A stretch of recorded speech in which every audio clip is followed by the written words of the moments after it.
And welcome back to another episode of the Here We Go Brownies podcast. I'm your host, Ali Haysong, here in Myrtle Beach, South Carolina, and joined with me, as always, my wonderful co-host, Dustin out in Idaho. Dustin, happy Tuesday, man. Happy Tuesday to you, Ali. It's been a week so far, but hey. It's only Tuesday, and it's already been a week.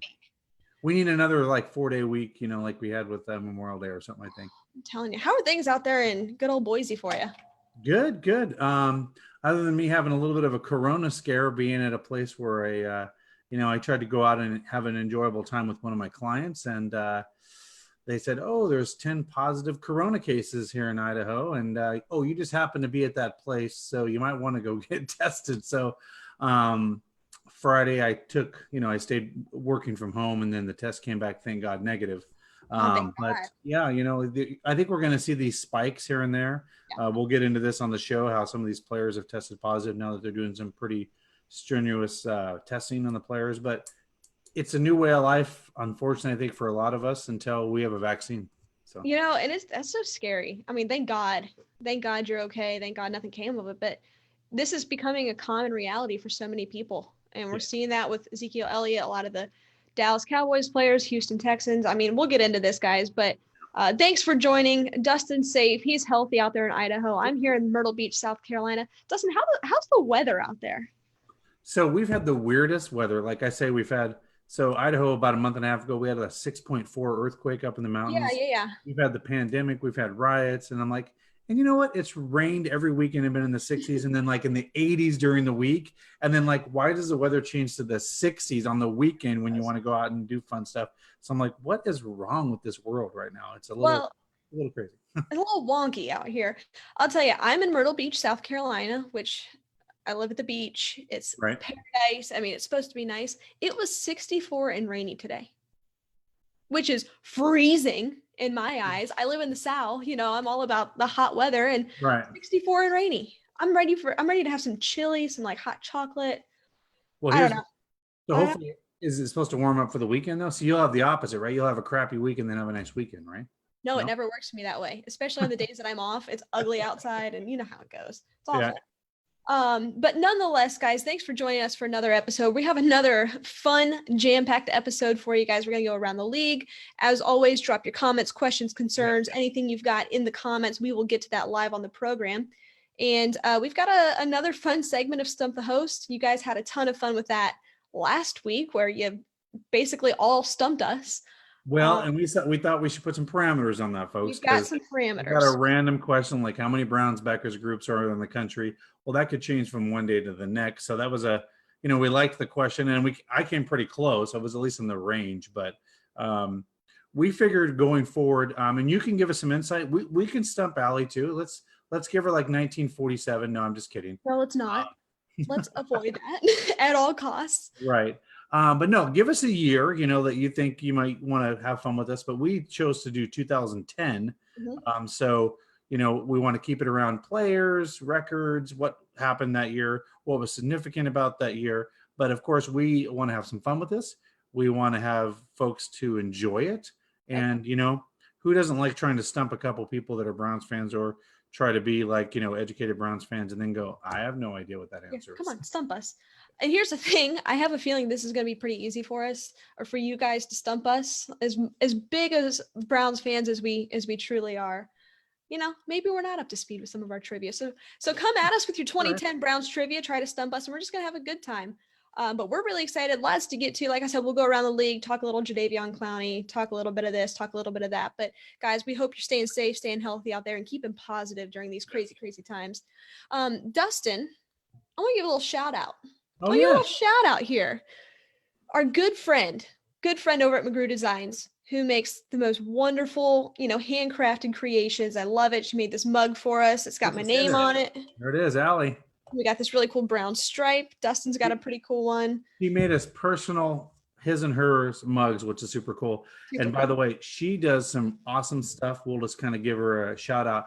But she will make stuff for your children, customize stuff for their school, your teams, just not Browns. She'll, if you have a friend that's, a college team, she'll make whatever you want. So and it doesn't have to be Ohio specific. But she does some really cool stuff, and she's good at it. And just so you know, when you call in tonight, she's sending us a whole nother batch of good prizes. So hopefully Guys, you get gotta do it. So interact with us, send us your questions, comments, concerns, call into the show later on in the program when we open up the phone lines, 216-249-6861, and we will take your call to stump the host in the year 2010. 2010. But good old 2010. Another shout out to our good buddy Brian Hewitt.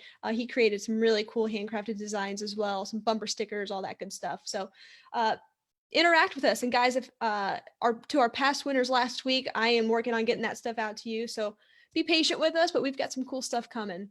We had some really cool stuff coming. Yeah. Yeah. So let's go ahead and dive in here. We've got lots to get to. First thing I want to touch on, Dustin, our boy that we talk about every single week. Haven't signed him yet. Jadeveon Clowney. Browns make an offer. He's still not a Cleveland Brown. Where are we at? I'm just like, somebody's got to do something here. Like, are you I'm getting tired of talking about it. Well, do you want to be a Brown or do you not want to be a Brown? Right. And by the way, what I find interesting about this entire dynamic is the agent is the same agent for Myles Garrett. Mm-hmm. So why don't you just get him on, if he ends up being good, or whatever, maybe he wants to be on a 1-year deal. Great. Well, just give him, nothing crazy money. Let's get Myles Garrett signed. Let's get Clowney signed. Let's have that defense right there. Here's the thing. If you did sign Clowney to a 1-year deal, you might be able to keep Olivia and Vernon. You might be able to keep that line intact for 1 year. That's a pretty scary defensive line making a run for the playoffs. Like, that's going to scare opposing teams. So just get it done, or just, move on. And try to find another player. It just seems like this story has been out there for like 2 months, and I just don't know what it is. There was some talk about him having some hesitation. In the past, we can all say that the Browns hasn't been always the best landing place. Sometimes people have made the comments where your careers go to die, right? So you're laughing, but that's true, Ali. Laughing because it's true. Or if you want a paycheck, that's where you go. That's the other thing. Hey, I went to go play for the Cleveland Browns because they wanted to pay me because they'll pay it because it's not the great, the weather's terrible. There's all kinds of variables. Mm-hmm. But at the end of the day, we've got star players in Cleveland now. Like, I don't know what his reserve would be, a reservation for coming to Cleveland. If you're out there, Clowney, come on in. Let's do this. Like, we're gonna have fun. We're a good time. Hey, and just you talk to any former Browns player. I was just talking to this with one of my coworkers at work. Ron Wolfley played 1 year for the Browns. Yep. We're going to try to get him on in the next few weeks. He's actually the play-by-play color guy for the Arizona Cardinals. And he said, he's a 4-time Pro Bowler, but the year that he was in Cleveland, he loved the fans. He loved the interaction, the tenacity. So I'm saying, Clowney, I know you had a good year in Seattle and in Texans, but when you get to Cleveland, wouldn't you want to be a part of something that hasn't been to the playoffs in almost 20 years? That's something pretty special. And by the way, they would just wrap their arms around you and be like, you know what, you're a part of this, so we love you. So yeah, and I've mentioned this on previous shows, and I really think that he's going to pull a Gerald McCoy here and say, you know what, why am I going to sign right now? I don't care what the offer is, unless they absolutely blow me out of the water. Why am I going to sign now with the team? Now, I don't think that really worked out last year, and I really think it's in their best interest to probably get on a roster, secure a spot before the season. But he might be saying, you know what, why am I going to go basically bust my ass here in training camp for, if I'm not sure on a 1-year deal? Why don't I go ahead and wait, write it out, see what the injury status is around the league after training camp? I might have a better offer then. So I don't know. I'm at this point, I think it's getting a little bit old. I'm kind of tired of it. I'm tired of talking about it, but Browns did make an offer over there to our boy Jadeveon Clowney. I'd love to have him on the roster, but come on. What'd they throw at him? $15 million for 1 year? Yeah. Hey, I'd go play tackle for, I'll take $15 million for 1 year. Are you kidding me? You kidding me? I don't know. I'm just stunned at some of these free agents that are still out there. They're still out there without a team. Now I know Cam Newton, that brings me to such a point that was made over by our good buddies Josh Corbett over there in Wales. Him and his buddy, they said on their podcast, it's a reflection of the current state of the world, with the coronavirus and with everything that's going on. These Yep. guys can't get in, they can't do physicals, they Think can't they're do, medical. Yeah. yeah, right? They can't do anything. So Right. it's just stunning to see that these guys are still floating around out there, especially Cam Newton. Like, I have no words for it, Dustin. It's Yeah. crazy to me. That's crazy that Cam Newton is not a starter Yeah. or on a roster in the year of our Lord 2020. Well, and I can tell you this, I can think, if 10 out of 12 teams, why is he not starting over who they have pegged into that spot? You could look at the bottom 12 worst quarterback teams in the league and go, why would you not bring him in to kick the tires around and sign him to a 1 or 2 year deal? Right. Now, here's my thought as well. I'm thinking he probably has,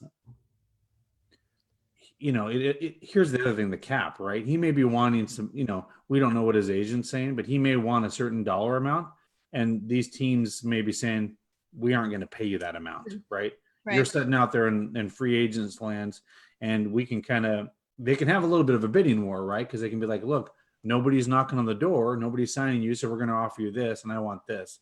And so there's probably a little dancing going on. It's kind of like, I'm just still stuck on this whole Cam Newton thing. I don't know why, but this is just such a hard pill for me to swallow that Cam Newton, and I was taking a look today at some of the backup quarterbacks in the league. Like, for example, can you even name who the backup quarterback is for the Chiefs? No, you can't. Who is? I think it was like Chad Henne or something like that. It was somebody ridiculous. And the fact that would be a great backup in Kansas City on the Super Bowl team, right? Well, that'd be something. I mean, anywhere at this point, I just think it's absolutely absurd that Cam Newton is not on a roster. Now, again, I'll go back to this. I think the perfect fit for him was somebody like Chicago, but they kicked the tires way too early on Nick Foles and Mitch Trubisky. I think if they would have just sat patient, like a lot of these other teams, I'd much rather have Cam Newton. I think his best fit is in New England.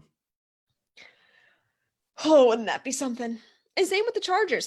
We all thought that was going to be a good fit over there, but they came out and said, "Hey, we like our guy Justin Herbert. We just took him with the number 6 overall pick. Right. Kick the tires on him. Give him a shot." Because Cam Newton, not only is he a strong physical presence in that locker room, but his personality. You can't just put him in the locker room as a backup quarterback because it's just not going to work. It's just not going to. Well, and he's a team leader, and he's been to a Super Bowl. So when you have that kind of caliber of quarterback, like, he's going to demand the respect, right? And I think he's healthy enough that he still can give you a few more years. So I agree. Do I just retire? I mean, I think he may be in a situation now where he's like, if you're not going to start me, I have no reason to sit on a bench. I can do that at home. And I found a really interesting.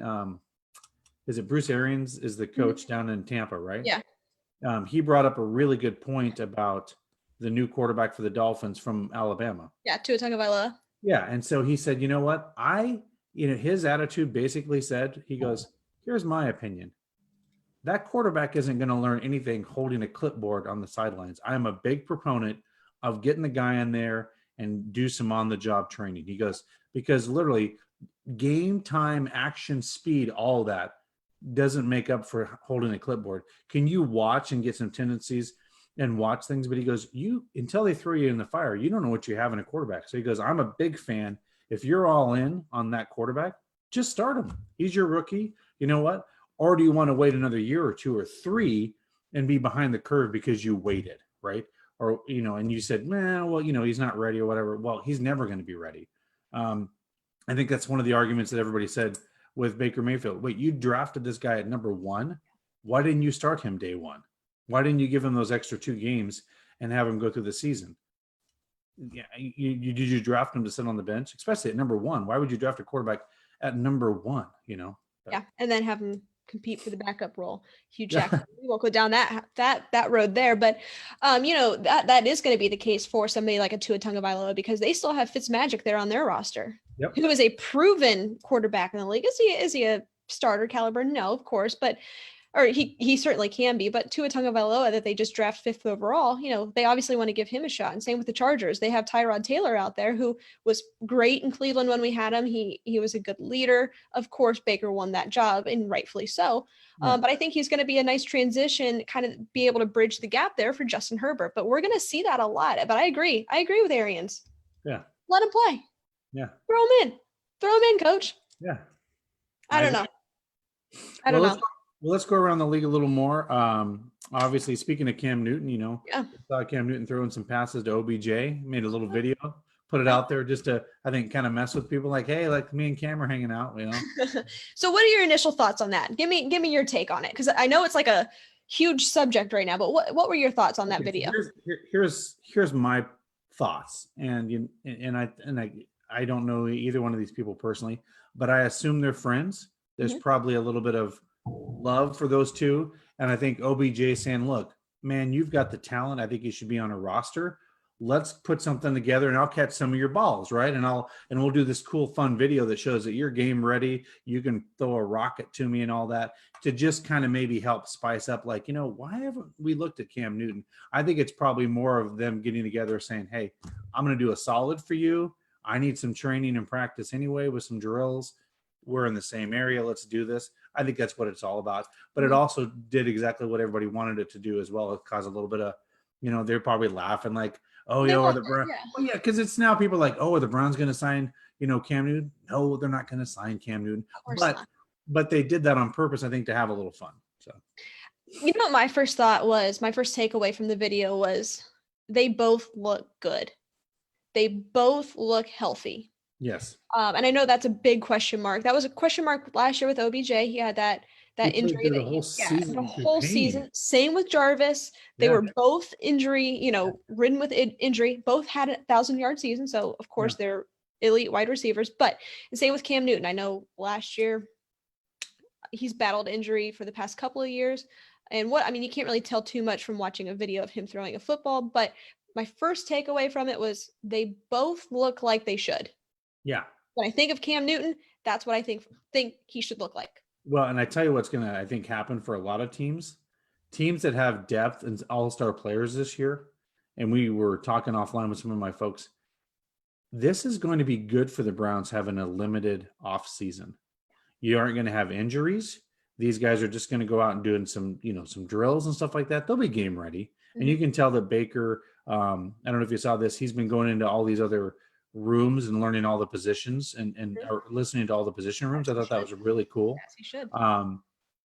But I think when the lights are turned on, these guys aren't going to be hitting each other for weeks upon weeks. And, somebody tore their ACL on the third week of training camp, right? It'll be like, okay, here we go. It's time to go play football. And I think that'll be to our advantage in these teams that have some depth and some star power, because these guys are automatic. They've been doing this a while and they just know they have to play at a high performance and they won't be beat up. I think, there's been this argument for a long time and they haven't gotten there yet, but why do we have 4 preseason games?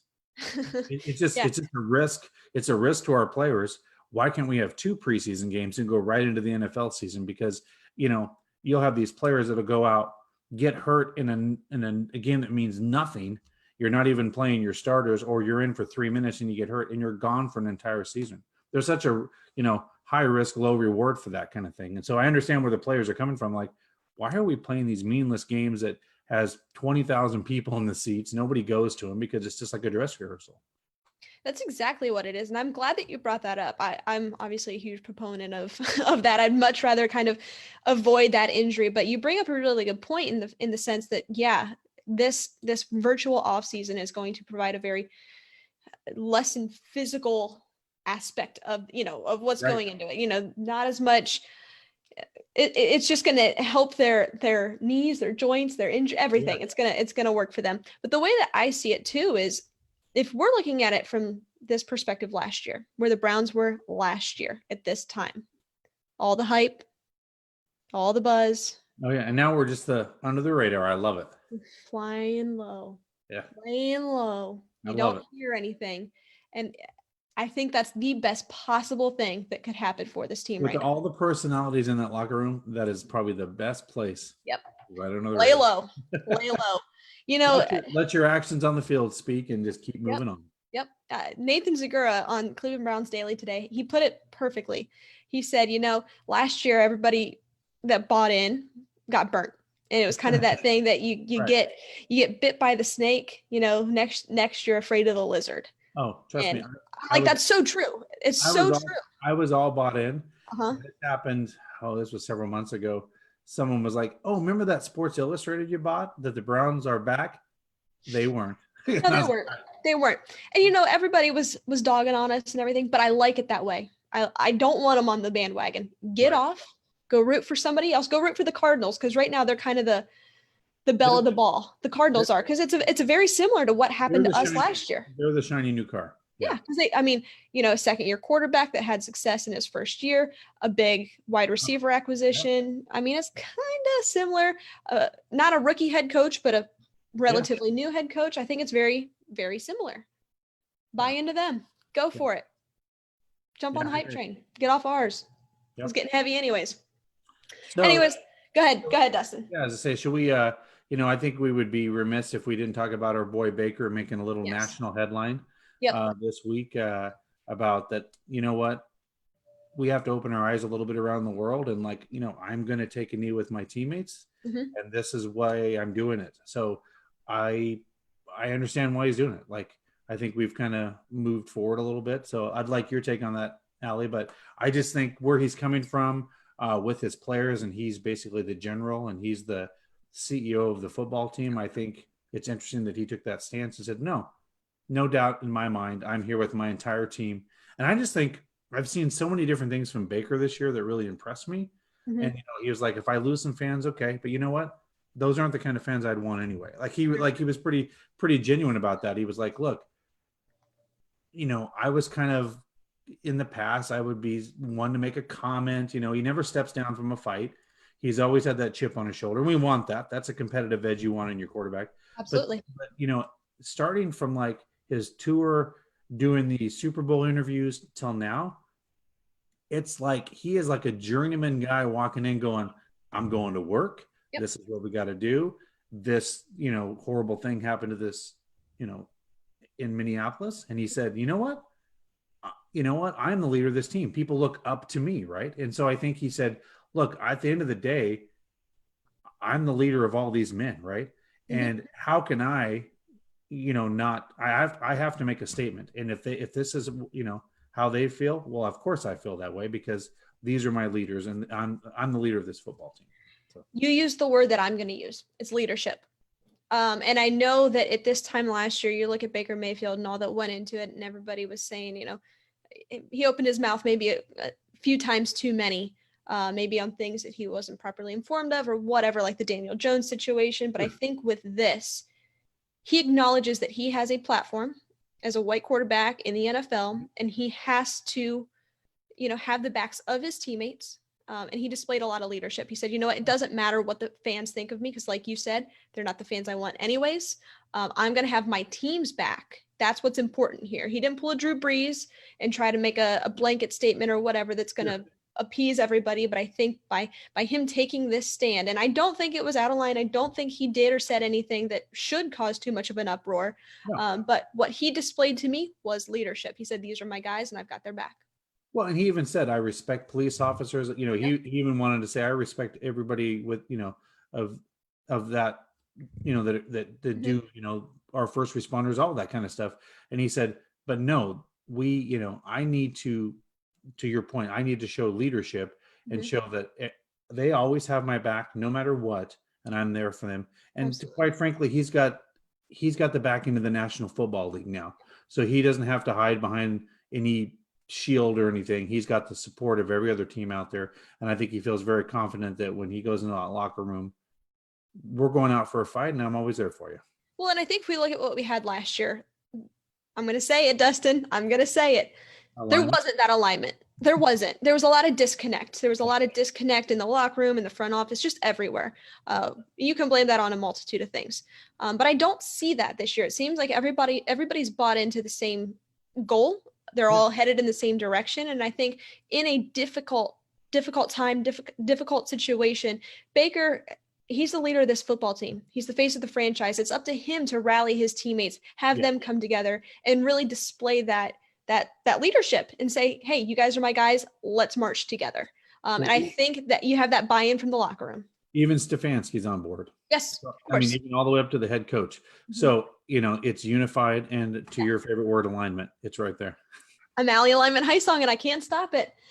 Great points there. Go ahead, Dustin. Sorry. I'm going to say, do you want to see if anybody wants to stump the host? So yeah, let's go ahead and open up those phone lines. 216-249-6861. Guys, if you want to stump the host, the year that you can stump us in is 2010. Remember, we have awesome prizes, guys. Awesome prizes. You're going to love the prizes we have. We're going to surprise you. Allie's got some surprises that we're not even going to show you on air. It's just going to show up in a box, and you're going to be surprised. So again, that number is 216-249-6861. I'll be taking the calls on my end this week. So Allie can be a little more, not doing 6 things in the air on her end, but we would love for you to call. Again, 2010 is the year. Stump us. If you want to stump us, it has to be within the year 2010. Last week, we had a ton of fun with that, guys, but we needed to put some parameters around it because it was just pure chaos. Yeah, we were like, okay, chaos. We're like, this is getting out of control. What's going on? So yeah, 216-249-6861. The phone lines are now open. We have a handful of prizes tonight. We'll also take some comments and questions off of Facebook as well for Stumping the Host. But please call in, because when you call in, we get to hear you out on the air, and you get to tell us about who you are, why you're a Browns fan, and why you're stumping us, and what your question is.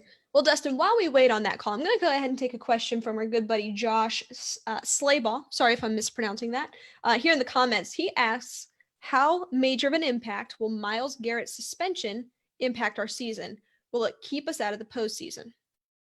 Now, I'm going to go ahead with this one real quick. I say no. I think that's over and done with. I think that Myles has really taken those steps to define who he is as a person, who he is as a football player, and what he stands for.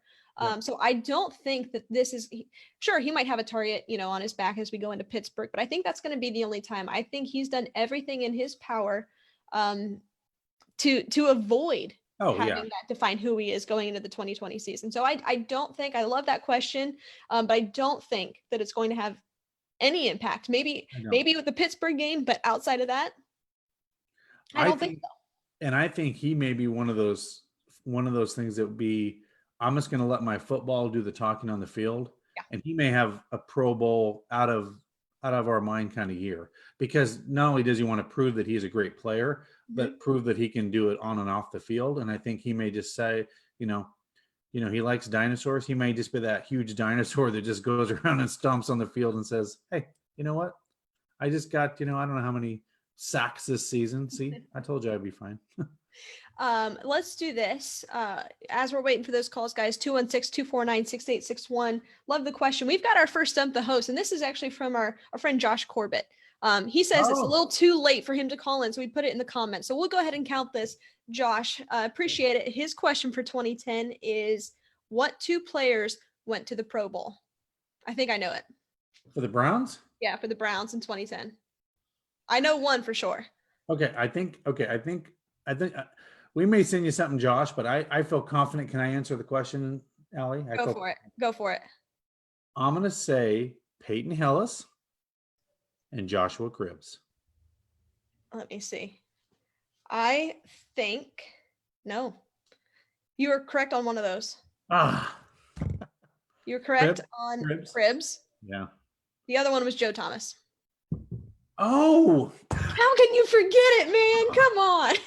Been there forever. Oh, my God. All pro tackle. Yeah. Allie, you should not let me go with that. He made the Pro Bowl every year. You seem so, I saw the look in your eye, Dustin. I'm like, I've got to let him take this one. Well, Josh, you got some goodies coming. We'll have to figure out to do some international email now.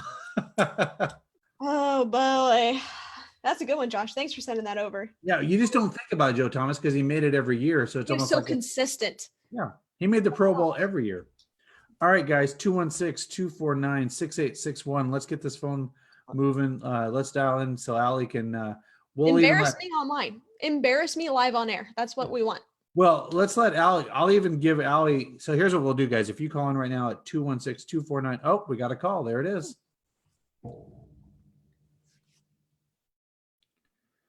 Welcome to the Here We Go Brownie Show. How are you? Can you hear me? Hang on one second. You got to put it on speaker.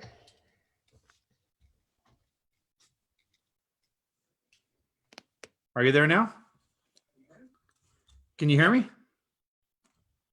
Hello? Yeah, there you are. Go. All right. What was your name? Hey guys, this is Jason Toth. Jason. Hey, Jason. How are you? Yes. All right. So, do you want to make one. Do you want to make a comment about some of the stuff we talked about tonight, or do you want to stump the host? Yeah, no, I'll try to stump you. I got one. It's not too bad. Okay. All right. Let's hear it. The Browns in tackles in 2010. Ooh, who led the Browns in tackles in 2010? Wow. Okay, hang on. My mind's working. Tackles. Ugh. I think, yeah, that's a tough one. Oh boy. Okay, I think I know the answer, Jason, but I'm gonna. Allie, how confident are you? Okay. I'll let you take it. I'll let you take it, Okay, so Dustin. Allie's not thinking she has it. So I remember these years because obviously it was Colt McCoy and some of those guys were on the team. Scott Fajita? No. Ah. It was T.J. Ward. Oh, TJ Ward. Was that what you were thinking, Allie? I No. know. No, it was not. It was not what I was thinking. Not at all. But I know Scott Fajita had a pretty good Because he season. was for a us. safety. TJ Ward was a safety. Yes, he was. Yeah. Yeah, because for a minute, I actually almost said Joe Hayden because he was the first round pick there in 2010. But I was thinking, no, it couldn't have been somebody out of the defensive secondary. Jason just brought up a good point, Allie. He said that should show you how bad our football team was that year that TJ Ward led in tackles. That's a good point. That's a good point, Jason. You're right. You got us. You got us. But that was a good guess, Dustin. Hey, Allie, do you have Jason's information? I don't, but Jason, if you can, shoot me a message here and we'll get your address and we'll get something sent out to you. Yep, just do that to the Here We Go Okay. Brownies Facebook page in the messenger section, and we'll get your prize out to you. Thank you for calling in. Any other comments Great. you'd like to make before we hang up the call? You guys do a great job, man. I really enjoy listening to you. Thanks, Jason. Thanks, Well, Jason. hey, Go Browns, and I'll talk to you again. yeah, spread the word, and you go Browns as well. Go Browns, Jason. Thanks for joining. Yeah. Bye-bye. Yeah, you know what? I honestly almost said Joe Hayden, but I was like, no, that's a ridiculous thing to say. But TJ Ward, huh? All right, guys, there you got it. Jason just got a prize. You stumped us. 216-249-6861. Let's have some fun with this. The next person that calls in, if I know the answer or not, I'm not going to answer it. We're going to put Allie on the spot. Do it. Put me on the spot. 216-249-6861. I actually gave her a newer year just so she could have a little bit of a leeway. She did say she did her studying, guys. So let's. I tried to. I will say in 2010, I was 15, so I was just becoming and understanding what a Browns fan was. So teenager. Not that that's an excuse. That's not an excuse. You should know the stats when you were 7. Yes, I should have known it before I was born because that's what true Browns fans do. So, but in the meantime, we'll wait on those calls. 216-249-6861. Dustin, let's touch base here. We had an interesting little segment that we kept an eye on with the wide receiver duos around the league, and I know we kind of went around the league here, but there was a segment they did it on Cleveland Browns Daily, so I want to give a shout out to them. We didn't steal this, of course. Right. But they did a breakdown on, I think it was like the top 7 wide receiver duos in the NFL. And of course, our guys, OBJ and Jarvis, were on that list. Of course. Of course. So I wanted to do a quick little breakdown on who we rank as the top 7 wide receiver duos in the NFL. And of course, if we get a call, we'll take that here. But let's while we're waiting on that call, 216-249-6861, we'll go ahead and run through this real quick. top wide receiver duos in the NFL as we go into 2020. And we're going by team. You're going to give me We team. can go, yeah, let's go by team here. Yep. Top 7. Yep. I'm probably going to be, I don't know. I know we talked about this one off air. I think I'm going to put Tampa at number 1. I think I'm going to. We got Mike Evans, Chris Godwin. Of course, they've got GOAT Tom Brady throw into them. But I think they are 2 of the most elite wide receivers currently right now. Both could be number 1 wide receivers for any team. I've got them as my number 1. I can't do that. I know. I felt wrong saying that because I knew I was going to get a lot of pushback, but that was the first. So here's how I always say, production wins is how I look at things. Yeah. So I wouldn't even look at it that way. For me, I would go Chiefs. They've proven it at the highest level all the way to the Super Bowl. And so experience, I think, goes a long way. So I would put Chiefs at number 1. You put Tyreek Hill and Sammy Watkins up there. Yes, because until you knock them off their throne, okay, they win at every level in the playoffs, right? They're under pressure. Right. And guess what? We all saw what happened with 10 minutes left in the Super Bowl. What happened? You're right. So now I think if this question were worded probably like pass catchers, Tyreek Hill, yeah, no question about it. I think he's an elite wide receiver, but Sammy Watkins, I don't know. I'd rather, if I could include Travis Kelce in that, obviously I would. I think he's probably more of a threat than Sammy Watkins is at this point, but I hear you. I don't disagree with you. Yeah. I don't know if I'd put him as my number 1, but I see where you're coming from the prove it standpoint. That's my number 1. That's your number 1. My number 2, good old Cleveland Browns. Yeah. Jarvis Juice Landry, OBJ. Now, I want to, of course, make note here that they were both suffered through injury last year. Correct. Obviously, that season went off the rails. However, I think both of those as a healthy, when they're healthy, and they both had a 1,000-yard season last year. I don't know. I've got them as my number 2. I can see them going number 1 here. They're just our guys. Those are our guys. Me, I will probably go with Tampa at number 2. Yep. And the reason I do that is they are proven, they've done that, but they haven't went to the next level. So I kind of look at it as, okay, what have you done for me lately? So, but they have that elite talent, so I put them at number 2. Okay. And then I say if you want to move on to the next one, I would here at 3, I would put the Browns. Because if you go pre last year, we know OBJ over his career, his production. We know Landry's. So could the Browns turn into number 2 or number 1 on their production over the next couple of years? Absolutely. Yeah. But I would put them in the 3 slot here for myself. Yeah, I can understand that. For my number 3, I went Saints, Michael Thomas, Emmanuel Sanders. I think those two are just. Now, I think if this would have been Emmanuel Sanders a couple of years ago with Michael Thomas, that's an obvious number 1 and you don't even question it. But obviously, given, his health status and his veteran presence, I just love Michael Thomas. I think those two are going to pair really well together. I've got them at number 3 here. All right. So 4, I definitely think now, boy, that's a tough one. I'm going to probably. This is where it kind of gets interesting. I would probably put this. Boy, that's tough. I'm going to go Chargers. I'm going to go Chargers. Interesting. Why do you do that? Just because they've proven themselves. I'm going from a proven standpoint. I know their quarterback situation isn't good, but as far as a wide receiver room, they got all the talent in the world there. Which brings me to the point: why did they not bring a Cam Newton in? Exactly.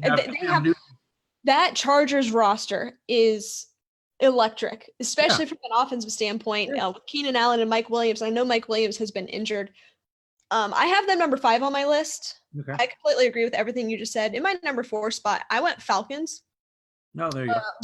With Julio, obviously he's straight dynamite, and then Calvin Ridley is an up and coming kind of wide receiver. I went those two. I think that they're a really electric tandem there in Atlanta. But I actually have it scribbled out here. I went Chargers, and I was like, no, I got to go Falcons.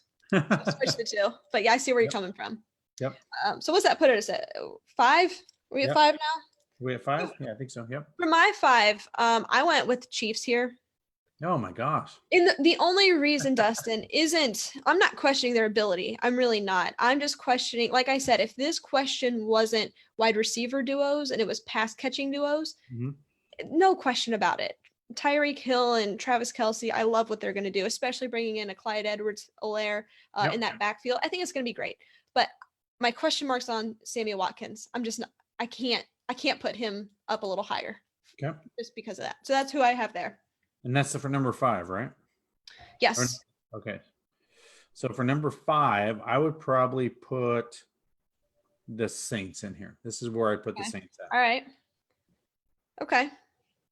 And that's just because of their proven leadership and, they're top 10 talent. And that's why I would put them in here at number 5. Okay. Yep. I'm with you there. Yeah, actually, I think that was number 6. That's number 6. That's You're number right. 6. I'm sorry. And moving on to number 7, can we both agree it's the Cardinals? No, we cannot. And I'll tell you why. Who else do you have? Oh, number 7. Yeah. Okay. So here's one that I think is not even in your top 7. Okay. Yeah. You This had is, them- by the way, this is what I took from their list. Yeah. So Okay, go ahead. I would agree. Yes. Cardinals, we can put there Yeah. maybe at 7. But you know who I would put here? Who? The Falcons. And I'll tell you why. Okay. But people aren't going to. Here's the one thing that I think make wide receivers really good and wide receiver groups really well. Mm-hmm. To our point about Tampa Bay, why are they going to be so good this year? Think about it. What's the one thing that what's the X factor they have? Thomas Goat Brady. Yeah, Obviously. Gronk. Right. So guess what? When Gronk, if they're throwing to Gronk or people think he's going to Gronk, that opens up the wide receivers and it opens up the game. Yeah. Hooper's gone. He's on our team. That's going to hurt their receiving core. It is. Yeah, and I bet most people wouldn't think that, but you just take one of your productive tight ends out of the equation. You just took one of your, pieces of your chess match that you have with the team out there.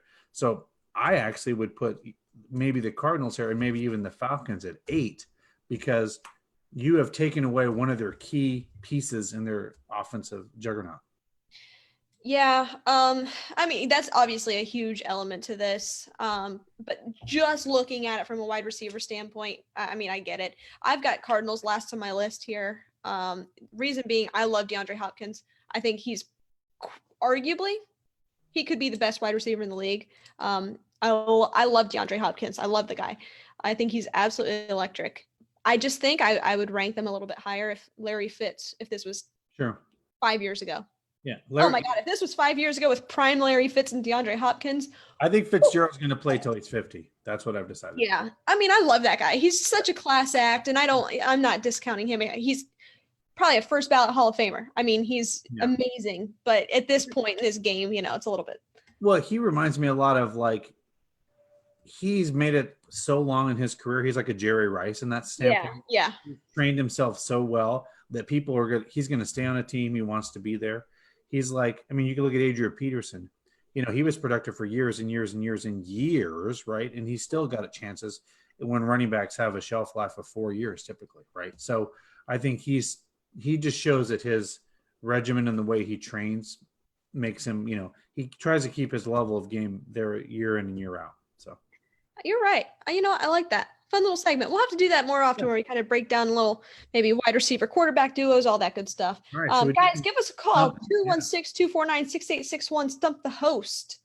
216-249-6861. Who wants to embarrass Ali? Embarrass me. I bet you can. I bet it's not hard. Live. You can embarrass me live on air.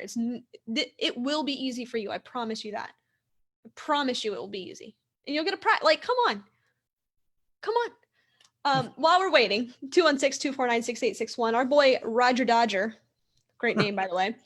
He says, "Is there anyone else that the Browns would be interested in if they don't sign Jadeveon Clowney?" No, I think they'll just stand put and maybe try to find a serviceable player. No one with star name. Yeah. Because depth is a big deal, but the one thing that's been put out there is, well, if you sign Clowney, do you have the cap space to keep Olivia and Vernon? There's all that kind of debate. They'll have to release them. So I think they don't do anything. I agree. I don't think they'd really pursue a big name because they've got what they need there. I think it would just be an added luxury to have somebody like that. Yeah. Another one to keep an eye on is Everson Griffin. He's Yes. got his ties to Kevin Stefanski, obviously from his time in Minnesota. I think that's somebody to keep an eye on. But really, I think that you're right. They'd probably look to add a rotational piece maybe, just for depth purposes. But I think big name, probably not. I think that they would ride with Olivier Vernon there. But you bring up a great point, and maybe that's why the Browns have been doing such a dance with Clowney, is they've kind of put it out there to see how engaged he is to come on the Browns, because they kind of maybe know that they have Griffith in their back pocket. So they have a plan A, a plan B, and probably a plan C if they want to go get a guy. And so they're like, look, do you want to be a Brown? We think you're good. You're Myles Garrett's agent. Do you want to be a part of this team? If so, great. Here's our offer. But at the end of the day, we can still have a competent football team and be just fine probably without you. So maybe that's why, when you look at the bigger scheme, maybe the Browns feel like they have just as many options. I don't think Clowney, I think his opportunities are getting less and less, and the Browns can just kind of sit there and go, we love you. You obviously had a great interview. We went after you pretty hard. Are you in or you're out? If not, we can move on. The Seahawks moved on.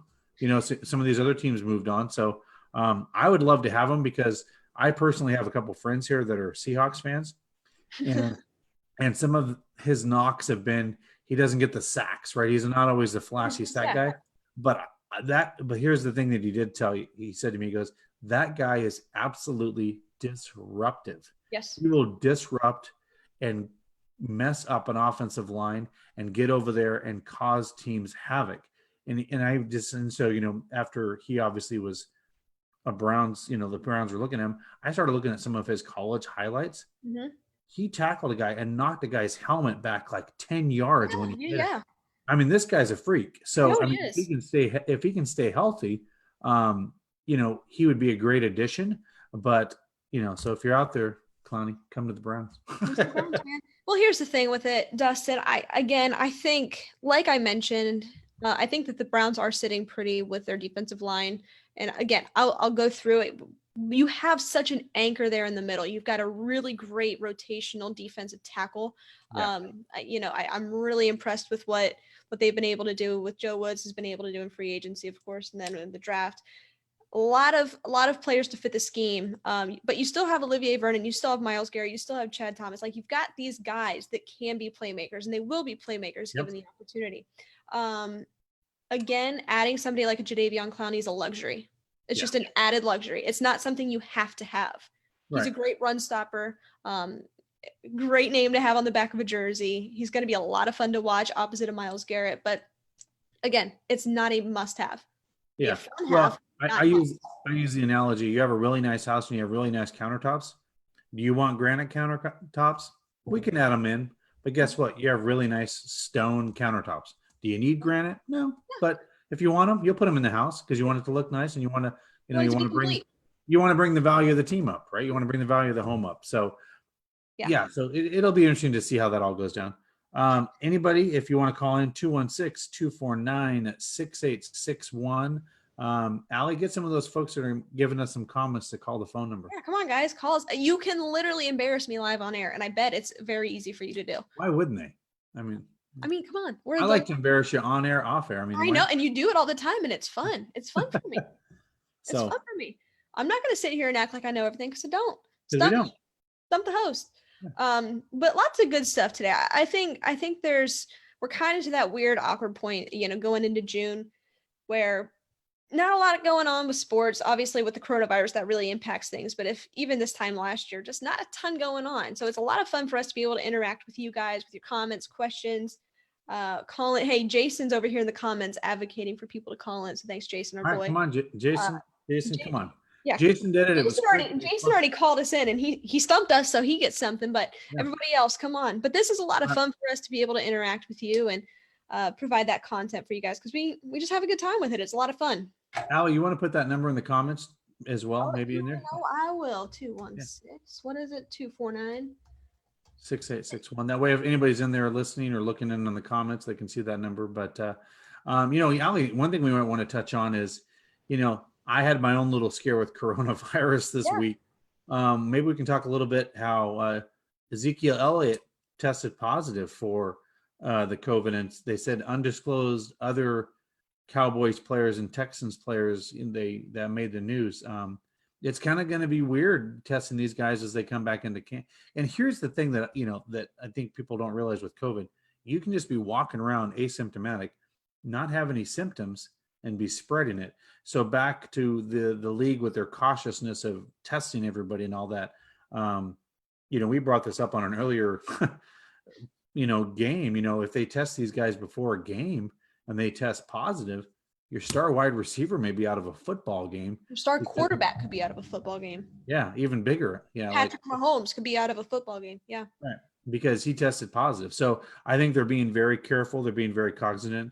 And the one thing I should tell people is, like, if you actually listen to the protocols they put in place, most people would be okay. But we are such a free society and we are very independent as Americans. Mm-hmm. We just want to go out, and we're tired of being caged in, in homes and all that we kind of forget, like, oh, wait, there's this COVID thing still out there. Oh, wait, I tested positive. How was that? I just was all week feeling great, So I think it's going to, until there's a vaccine, I think the sports world is going to be in a weird place. Well, yeah. And just world in general is a weird place. Like as we were talking off air, I live in a vacation destination, Myrtle Beach, South Carolina. And I'll tell you, if you were to walk outside of my house right now, you wouldn't even know that there's a pandemic going on. You wouldn't even know it, because people come here on vacation.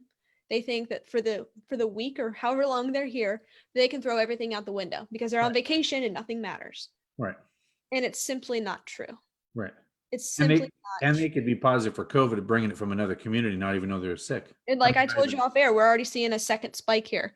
Yeah. And God forbid that they have to take those measures to shut things down or whatever they're going to do. It's just you still have to be mindful. And we're seeing that as we go into sports, because thankfully the NFL and college football were one of the last that really had to respond to this, because they had that buffer time. The MLB, obviously, they butchered this whole thing. I was just come on, come on. Speaking of that, we might be working on a secret guest. We're not going to tell you who it is, but speaking of baseball, we got some people. We know some people. Speaking of that, folks, anybody that's tuning in right now, if you know somebody or have contact with any folks that are former Browns or anybody connected to Cleveland sports, be it the Cavs, be it the Indians, any of those folks that are Cleveland based, we would love to interview them. We'd like to get their perspective. We do have some surprises probably coming up in the next few weeks, but we would love to interview them.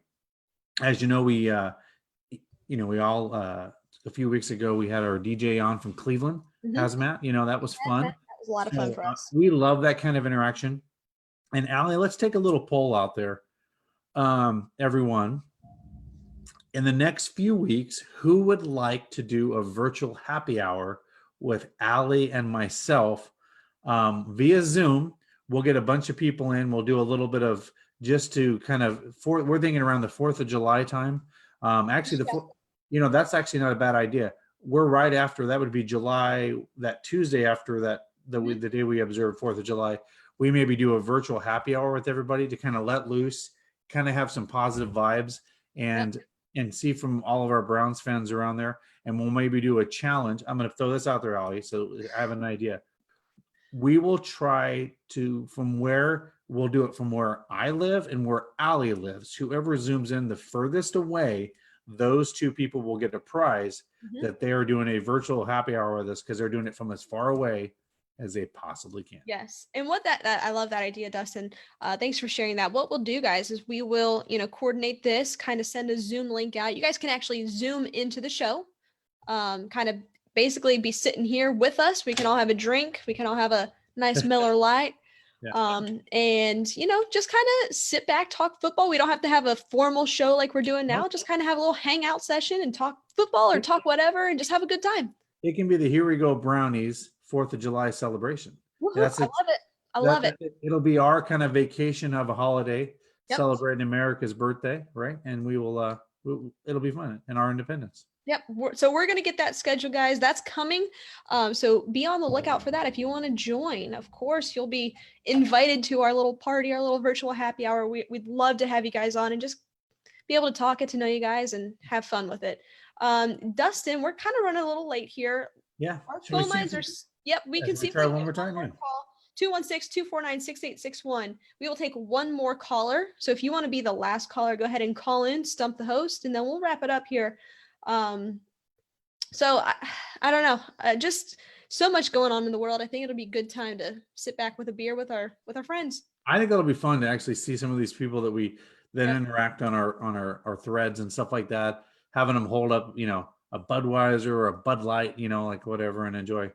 Speaking of that, I mean, not that we're pimping like Bud Light or Miller Lite or any of those alcoholic beverages. They call me Allie Miller High Song. Right. But if you know of anyone that would like to sponsor the Here We Go Brownie Show, we're actually taking some of those folks' applications now. We're looking at some of those folks to see who would be good fits. Or if you know somebody we should reach out to that like, hey, I think this would be a great sponsor for the Here We Go Brownies live show. We'd love that. So just, again, shoot us a comment on Facebook in the messenger. We'll reach out to you or them and make that contact, and we will give you a shout out for doing that. Allie, do you want to give a quick shout out to our other friend other than McGrew Designs that sends us? Yes, our good buddy, Brian Hewitt. Like I said, I don't have them here on me because we're getting ready to ship those out, but some amazing, he does some handcrafted designs out of some woodworking. He's got some bumper stickers, magnets, all that kind of good stuff. He makes custom items, so definitely go give him a shout out. Of course, I'll drop his card here in the comments as well. Go get a hold of him. He'll make you some awesome stuff. He's the best. Brian Hewitt, awesome stuff out of him. Yeah, and we'll also put that up on the wall for the Here We Go Brownies page, like we did for McGrew Designs. Mm-hmm. If you guys want some cool custom stickers, and we'll he makes some really cool wood stuff. That wood stuff is really cool. So he can make some custom all kinds of stuff. So, but no, we love McGrew Designs. We love our folks, and we love that they support our show. It's pretty awesome. They're the best. They're the best of the best. All right, Dustin, looks like nobody wants to call in, stump the host. Again, we will keep the phone lines open for the next 2 minutes as we're knocking on 9 o'clock here. 216-249-6861. Give us a ring. Anybody in the spread or the feed there giving us any questions for stump the host? Let's see here. Anybody's trying to stump us there? We'll see what we've got. Stump the host. Let me go to some of my other posts here. Again, folks, 216-249-6861 to stump Allie right now. Embarrass her online. We got 2 minutes left, guys. We've got one here. Of course, our good buddy Norman Baldwin Jr. He says for 2010. Yep. I keep wanting to say 2020 for some reason. It just wants to come out. But 2010, who was the Browns' last pick in the draft? Oh, and gosh, that's a tough one. That's tough but I will say I think I remember who it was. I've got disclaimer here. Not because I watched it live or anything or remember any of that, but when I was doing some research the past couple of days, some homework on Browns 2010. And I love the draft, but you're a draft guru. I mean, an absolute nerd. Yeah. So I may pass a baton to you on this one because I know the first name. I don't remember the last name. Does that mean he gets a half credit or you get a half credit? The first name was Clifton. Name was Clifton. Clifton out of South Carolina. I cannot for the life of me remember what his last name is. Clifton Gathers or something. Clifton. I don't know. You half stumped me. I was gonna say that person never started for the Browns because I don't know that name. No. This was like a 6th round pick probably. No. Clifton. I'll just look it up. So you half stumped me. I think I got the name Clifton here. Let me Google here. Browns. What position did he play? Do you remember that? He was. Yep. Damn, Allie. Clifton Gathers, defensive end out of South Carolina. I don't even think he made the team. No, and the only reason that stuck out to me was because he's from South Carolina. Oh, there it is. I live in South Carolina. So, thank you, Norman Baldwin Jr. That's a great question. You half stumped me. I got Clifton in South Carolina. I missed the last name, but that's a cool question. All right, Dustin. First and foremost, I want to thank all of you who participated in our little episode of Stump the Host. We have a ton of fun doing this. This is a good time. I want to thank all of you for participating, engaging with us in the comments. You guys are the best. We love you guys. This is a show by the fans for the fans. Yeah, and Allie, let's ask folks if they for some content stuff too there, if they can drop some comments in there, what would be some good future topics. As you know, we're a show by the fans for the fans, so we're always looking for ideas for shows. We thought the Stump the Host would be kind of fun to kind of stump us every once in a while. Or if there's something you guys would like to do, give us your comments on the virtual happy hour with all of our friends out there that want to do that.